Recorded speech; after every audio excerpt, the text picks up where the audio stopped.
আমিনার দোলাই দেখো দোলে মিমের ফল, দুনিয়া ঘুরে পাবে না গো যাহার সমতল। সে আসার পরে পড়ছে দেখো, আসার পরে পড়ছে দেখো সারা জগৎ কোল।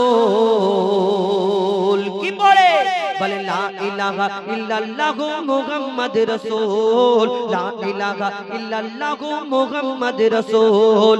মা আমিনার দোলাই দেখো দোলে মিমের ফল, দুনিয়া ঘুরে পাবে না গো যাহার সমতল। মা আমিনার দোলাই দেখো দোলে মিমের ফল, দুনিয়া ঘুরে পাবে না গো যাহার সমতল। আল্লাহ এই ধরনের বুকে আল্লাহ পাক রব্বুল আলামিন মা আমিনার ঘরে আমার নবীকে পাঠিয়েছিলেন। সেই সময় একটা নিয়ম ছিল যে কোন ঘরে বাচ্চা কাচ্চা জন্মগ্রহণ করলে বাইরে থেকে দাই মারা আসতো, দুধ মারা এসে নিয়ে ওই বাচ্চাকে দুধ পান করিয়ে লালন পালন করে কিছু বছর পরে আবার ফেরত দিত, মানুষ করে বড় করে দিয়ে যেত। কিন্তু আমার নবী এই ধরনের বুকে আসলেন, আর সেই সময় নিয়ম ছিল সেই বাচ্চাকে ফেরত দিলে তার বাপ তার বিনিময়ে কিছু দিত। কিন্তু আমার নবীজির আব্বা জান ছিলেন না। মা আমিনা বড় চিন্তা করে, আল্লাহ একটা এত সুন্দর ফুটফুটে বাচ্চা দিয়েছো, এর আব্বা নেই, আমি কেমন করে মানুষ করব, লালন পালন করব।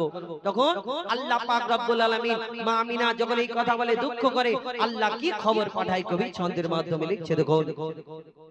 ওই পিতার ছায়া ছিল না মাথায় নবী জন্ম নিল যখন, পিতার ছায়া ছিল না মাথায় নবী জন্ম নিল যখন। শুধু ছিল মা আমিনা, ছিল না ভাই বোন, শুধু ছিল মা আমিনা, ছিল না ভাই বোন। নবী জন্মকালে এতিম বলে মা আমিনা ভাবে, নবী জন্মকালে এতিম বলে মা আমিনা ভাবে, আমি করব কেমন লালন পালন, খোদা গো কি হবে, আমি করব কেমন লালন পালন, খোদা গো কি হবে। তখনই এক খবর আসে শোনো আমিনা বিবি, তখনই এক খবর আসে শোনো আমিনা বিবি, তোমার কোলে নাজিল হলো খোদার শ্রেষ্ঠ নবী। আল্লাহ স্বয়ং তার লালন পালনে নিয়েছে গো ভার, আর জিবরিল আমিন থাকবে হয়ে ওর পাহারাদার। ও সৃষ্টি কুলের শিরোমণি, সৃষ্টি কুলের শিরোমণি আর নবী কুলের মোল, সৃষ্টি কুলের শিরোমণি আর নবী কুলের মোল। দুনিয়াতে যার নাম হবে মুহাম্মদ রাসূল, দুনিয়াতে যার নাম হবে মুহাম্মদ রাসূল। মা আমিনার দোলাই দেখো দোলে মিমের ফল, দুনিয়া ঘুরে পাবে না গো যাহার সমতল। শুনুন, বিনা দানার খেজুর কবে থেকে কি করে কিভাবে আসলো এই দুনিয়াতে, শুনুন, একটু মন দিয়ে শুনতে হবে। কি একদিন একটা বেদিন, একটা ইহুদি, যেমন আবু জেহেল পরীক্ষা করেছিল, আমার নবী দেখিয়েছিল আল্লাহর হুকুমে আসমানের চাঁদকে টুকরা করে জমিনের পাথরকে কলমা পড়িয়ে দেখিয়েছিল। সেই রূপ এক ইহুদি চিন্তা করলো, আমি আজকে মুহাম্মদকে গিয়ে বেইজ্জত করব। কেমন করে? না, আমি এমন একটা পরীক্ষা করব, এমন একটা ফন্দিতে ফেলবো মুহাম্মদ পারবে না। কি? একটা খেজুরের দানা কুড়িয়ে রাস্তা থেকে তাকে ভালো করে আগুনেতে পুড়িয়ে পুড়িয়ে পুড়িয়ে পুড়িয়ে কালো করেছে। আর একটা দানা যদি আগুনে পুড়ে যায় সেই দানা থেকে গাছ হবে না, কোনোদিন হবে না। সেই পোড়া দানাটা পকেটে করে নিয়ে কিছু ইহুদিকে সঙ্গে করে নিয়ে বলে, চলো আমি মুহাম্মদকে বেইজ্জত করতে যাব, তোমরা আমার সঙ্গে চলো। কেমন করে? না চলো না, দেখবে এমন পরীক্ষা করব জীবনে মুহাম্মদ পারবে না। আমার ওই দয়ার নবী মায়ের নবী যখন দিন প্রচার করত, কেউ পাগল বলতো, কেউ এই পাথর ছুঁড়ে মারতো, কেউ ওই আমার দয়ার নবীর গায়ে নাড়ি ভুঁড়ি চাপিয়ে দিত, এত কষ্ট দিত বেদিনেরা। আমার নবীজি কোনোদিন কারোকে কোনোদিন কষ্ট দিইনি, কারোকে কোনোদিন কোনো কথা বলিনি, কাউকে মনে কোনোদিন কষ্ট দিইনি। তো ইহুদি সেই পকেটে করে খেজুরের দানা, পোড়া দানাটা এনে আমার নবীজি বসে আছে একটা জায়গায়, আমার নবীকে বলছে, মোহাম্মদ তুমি এই যে দুনিয়াতে নবী বলে দাবি করো, তোমাকে আমি একটা পরীক্ষা করব আজকে, তুমি সত্যিকারের নবীকে দেখবো। কেন?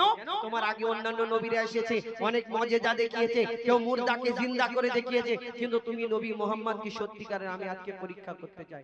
আর যদি সত্যিকারের নবী হও, আমি কলমা পড়ে মুসলমান হয়ে যাব, কথা দিচ্ছি। কি? খেজুরের দানা পকেট থেকে বের করে বলছে, শোনো মোহাম্মদ, আমি এই দানাটা তোমার হাতে দিচ্ছি, তুমি আমার সামনে পুঁতে দেবে, পুঁতে আর একটা গাছ বের করে দেখাতে হবে এই দানা থেকে।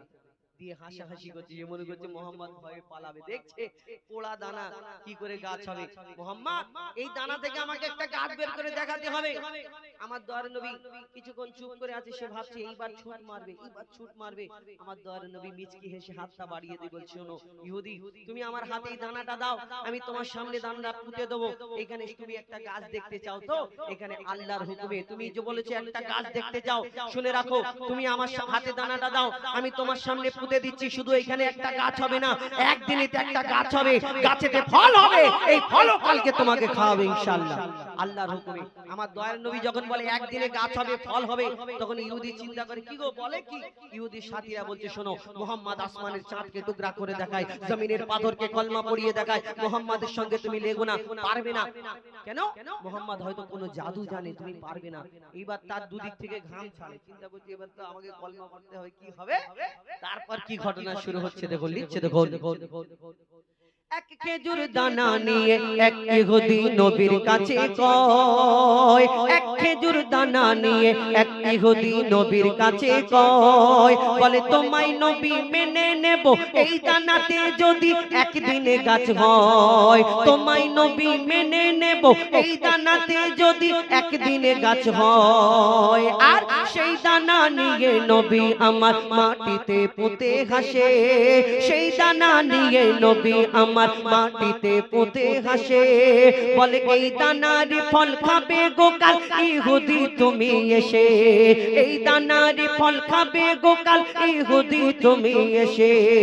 আর কি হয়?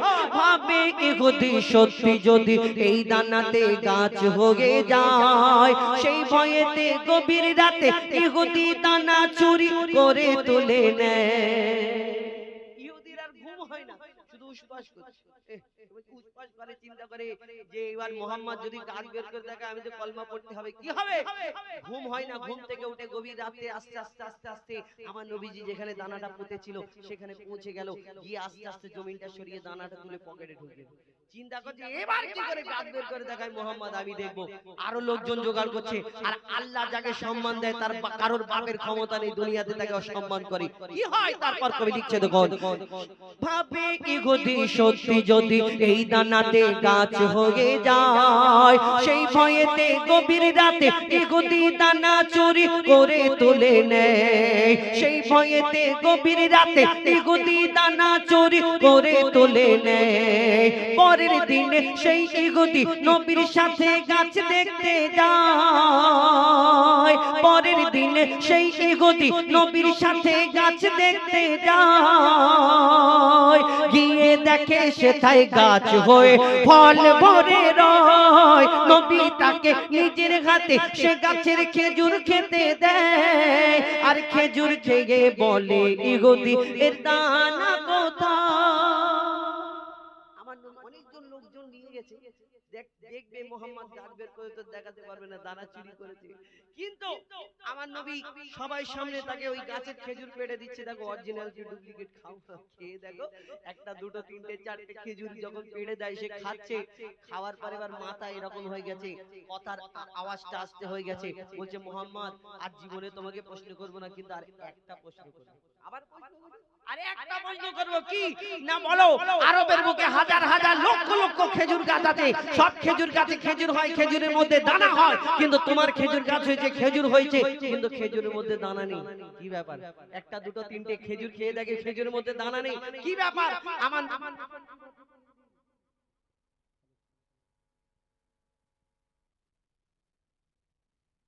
বলে ইহুদি এর দানা কোথায়? আমার নবী তাকে খেজুর পেড়ে দেয়, সে খায়, সে পেড়ে দেয় খায়। আমার দয়ার নবীকে সে প্রশ্ন করে, বলো মোহাম্মদ আরবের বুকে এত খেজুর গাছ আছে, সব খেজুরের মধ্যে যদি দানা হয়, কিন্তু এই তোমার এই খেজুর গাছে খেজুর হলো কিন্তু খেজুরের মধ্যে দানা নেই, কি ব্যাপার? আমার নবী 63 বছর 3 দিন কারোকে কোনোদিন কষ্ট দিইনি, কি করে সেদিন তাকে ওই দিন কষ্ট দিতে পারে, ওইভাবে তো উত্তর দিতে পারে না।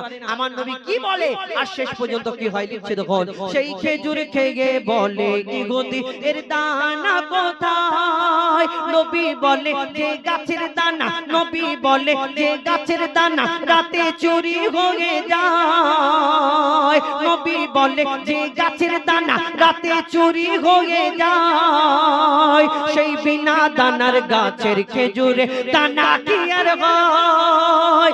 ইহুদি তখন স্বীকার করে, ইহুদি তখন স্বীকার করে মোর নবীর কাছে ভুল, ইহুদি তখন স্বীকার করে মোর নবীর কাছে ভুল। আর কি বলে, তুমি খোদার সত্যি নবী মুহাম্মদ রাসূল, পড়ে নাই লা ইলাহা ইল্লাল্লাহু মুহাম্মদ রাসূল। মা আমিনার দোলাই দেখো দোলে মিমের ফুল, দুনিয়া ঘুরে পাবে না গো যাহার সমতল। মা আমিনার দোলাই দেখো দোলে মিমের ফুল, দুনিয়া ঘুরে পাবে না গো যাহার সমতল। সে আসার পরে পড়ছে দেখো সারা জগৎ কো,